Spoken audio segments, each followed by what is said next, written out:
when nothing seems to be in our hands is exactly when everything indeed is. Life is all but sweet. Peace of mind is something that you can get at the worst of the places in the worst of the times. And when you don't have it, the grandest of the things may not bring you the happiness that you thought they would. Now, leading a life of fulfillment is like a muscle. You need to work on building it every day. And it's worth the pain that you may experience in the process. Now, the real magic happens outside of your comfort zone, and so the solutions that I'm going to propose today are going to take you out of your comfort zone, but they will be worth your while. Why care and why pay attention? Because desperate times call for desperate measures, and if you have experienced desperate need of getting out of or getting rid of a troubling feeling and you do not know what else to do, perhaps at least that is when you take this desperate measure of listening to me, or of experimenting or implementing what I recommend here. Now, a lot of what I'm going to say is going to be a cliche, but so is life. It's a cliche. Let's see how we can enhance our experience of it, and not meaning to say that that we'll get rid of the problems, but it's always a great experience to experience problems which are magnificent and not teeny tiny ones. We are beyond that. So let's get started, and what I want to address today is how to get rid of to get past our concerns, how to deal with our concerns in the era of in the year of 2020. There have been a lot that we have experienced already, and we are just halfway through the year, so it's very likely that we've had a lot of concerns and threats to our experience of fulfillment. What do we do in different situations? Let's start.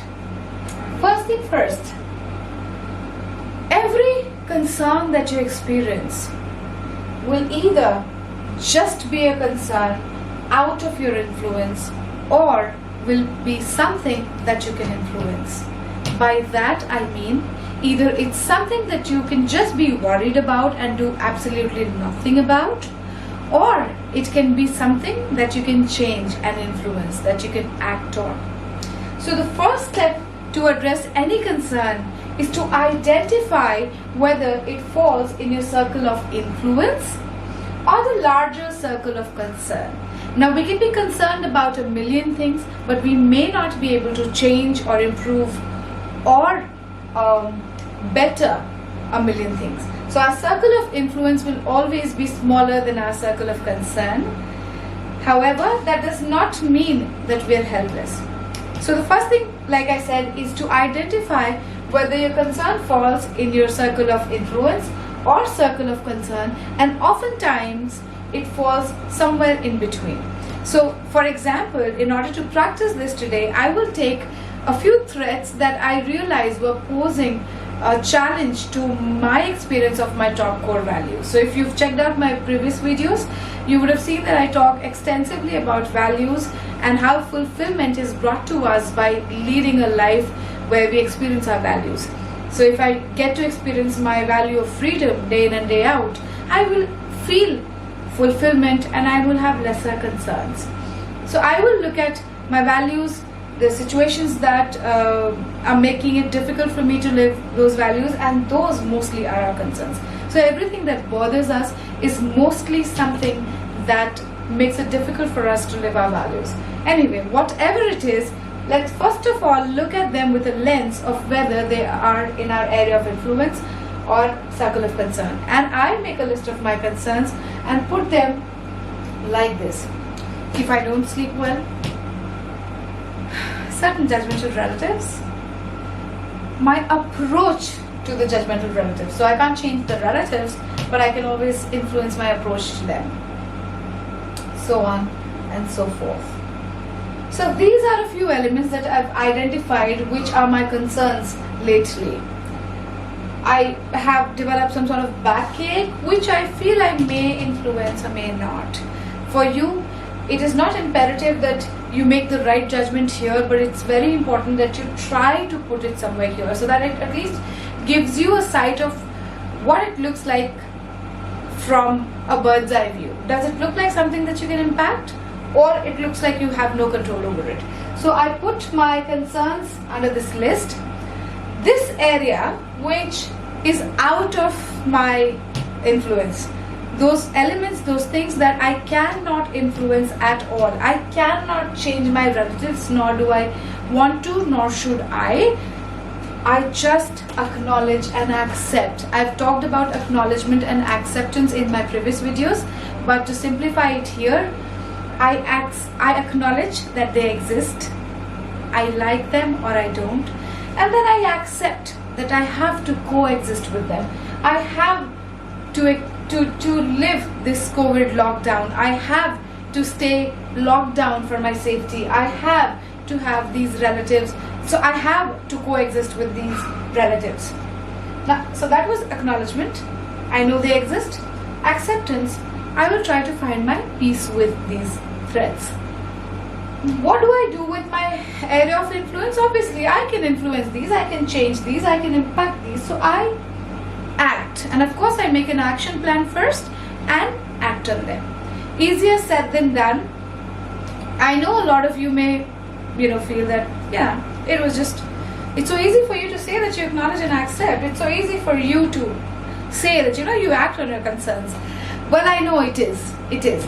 So I have two very small tips, of course, that I've learned from my experience of dealing with my own concerns and also helping my clients deal with their concerns. And those tips are good to start with. You will not be successful at implementing those right away, but it's worth your effort. And like I said, desperate times call for desperate measures. You do not buy this idea, still try it, because you need to get rid of your threats. If you have a better solution, go ahead. If you don't, try it before you reject the idea. First thing first. So when we talk about acting, there always are tens of things that we plan to do. I want to do this. So for my health, I want to start jogging. I want to start going on a walk. So tens of things that we plan to do, but we don't always act on them. And so many things that we know exist and that we have to live with them, but we still do not like the idea of living with those things. So a good place to start with is, every time you want to act on something, you identify something that you have to act on to get rid of your concerns. In order to just say that from tomorrow on I'm going to go for a walk in the morning, say something like this: I will go for a walk after I have freshened up in the morning. If I don't go for a walk, then I will skip rope for 15 minutes. I will go for a walk after I come back from work in the evening. If I don't go for a walk, then I will sleep early. I know they may sound not related, but I will sleep early, wake up early, and next morning and go for a walk then. So what I mean here is, when you say I will do my next act after a certain act here. So here you want to feel something that you do already, a current habit. So there are so many things that you do every day involuntarily. So you come home, you change, and you probably lie down. You get up in the morning, you freshen up, and then you probably watch TV.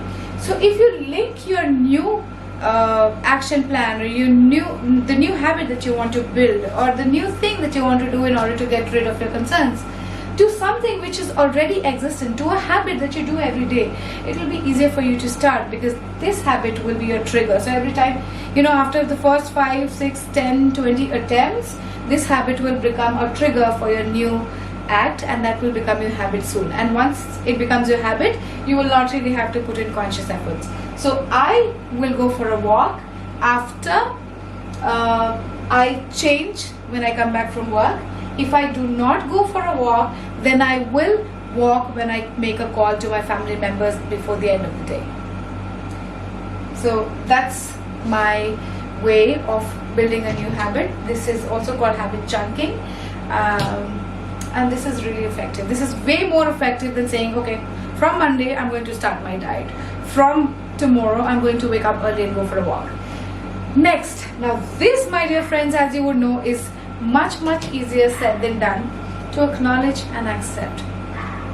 It's worth your effort. Like I said, a life full of peace, where you get peace of mind, is richer than any other life. Okay, so in order to, and this is very important for you to experience peace of mind. So in order to experience that, let's see the verbatim that we may use. So in difficult situations, in situations of conflict, what happens is, when we are by ourselves, we start to think of our concern. Okay, I'm gaining so much of weight, I want to lose weight. What if I don't lose weight? I'm trying so hard, I'm working so much, I'm dieting all the time, and I'm still not losing weight. Now guess what? This thinking is not helping me at all. This worrying is not helping me at all. And the worst are those times when you are by yourself, or when I am by myself, because that is when I fatigue, I tire my brain up by constantly thinking about those worries. What I'm trying to do here is establish that worrying about your concerns does not help. If you can change it, change it. If you cannot change it, why think about it? Yeah. So I will make a conscious effort to switch my thoughts.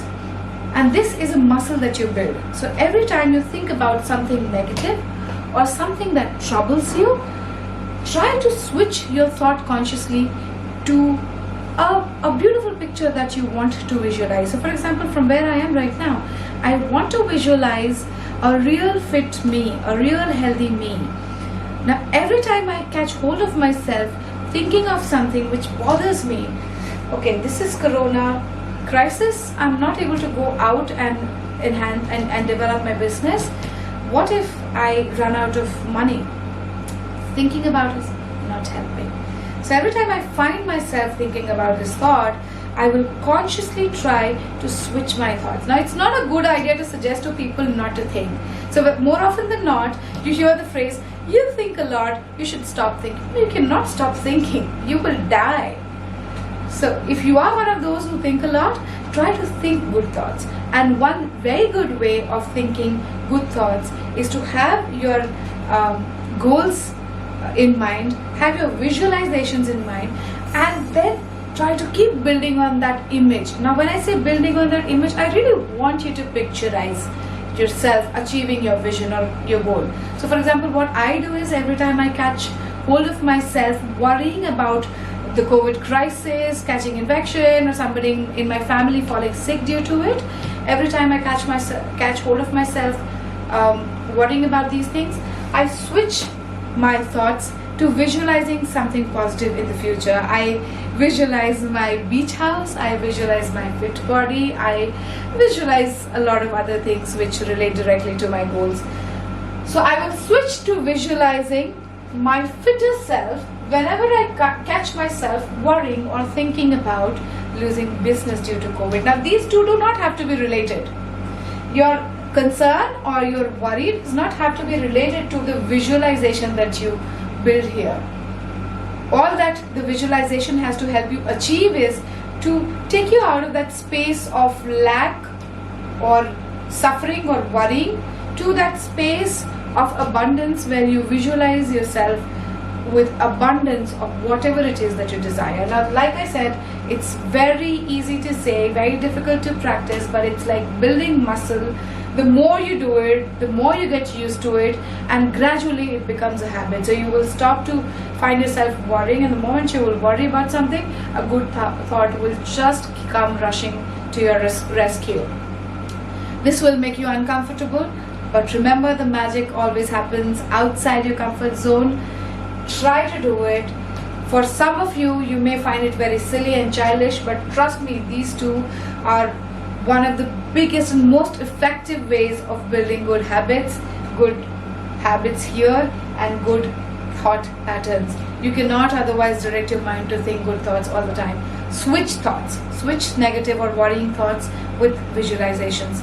Try it, experience it, practice it day and night, it's you anyway don't have a better choice if you find yourself thinking about your worries and concerns all the time. So try to make visualization a practice, and it will help you a great deal acknowledging and accepting.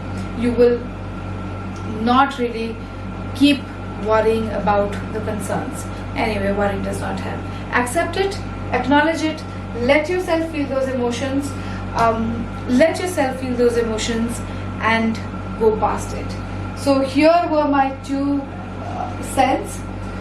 Identify your source of concern, put them in your area of concern or influence. Once you know which one falls where, decide whether you just want to acknowledge and accept it, or you can do something about it. If you need to act, don't only just decide to act on it, but decide what your trigger will be. Pick up a habit that you already have in place and make that a trigger. Ensure that you put your next action or the new habit that you want to build after a habit which is already in place. In order to acknowledge and accept, try switching thoughts. Try it. I'm very sure these things will gradually change your life for good. My name is Shipra Singh, and I have been a learning and development consultant since 2008. You can check my detailed bio by clicking the link below. I hope this information helps. Enjoy self-development. Enjoy progressing.